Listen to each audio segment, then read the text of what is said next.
নমস্কাৰ শ্ৰদ্ধাৰ শিক্ষাগুৰুসকল, আপোনালোক সকলোকে মোৰ ইউটিউব চেনেল সমাধানলৈ স্বাগতম জনাইছোঁ।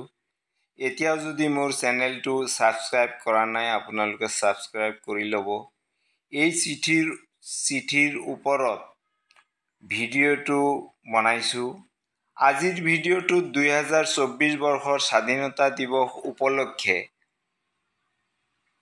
প্ৰতিখন বিদ্যালয়ে 13, 14, 15 আগষ্ট তিনিদিনীয়া কাৰ্যসূচীৰে হৰ ঘৰ তিৰংগা কাৰ্যসূচীৰ আয়োজন কৰিবলৈ শিক্ষা বিভাগে ইতিমধ্যে নিৰ্দেশনা জাৰি কৰিছে এই চিঠিখনৰ জৰিয়তে। 1 নম্বৰত আমি এইদিনা কাম কি কৰিব লাগিব।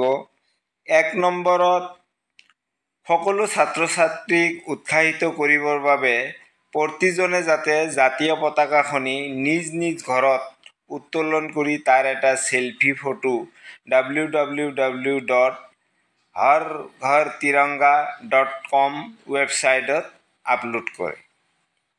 2 নম্বৰত আছে পতাকা উত্তোলন, তিৰংগা যাত্ৰা, ৰেলীৰ আয়োজন স্কুলত কৰি তিৰংগা ৱেবছাইটত ফটো আপলোড কৰিব। আৰু লগতে কোৱা হৈছে যে প্ৰতিজন হেডমাষ্টাৰক আৰু এটা কথা জনাইছে যে চৰকাৰী নিয়ম অনুযায়ী কাৰ্যসূচীৰ আয়োজন কৰিবলৈ জনাইছে।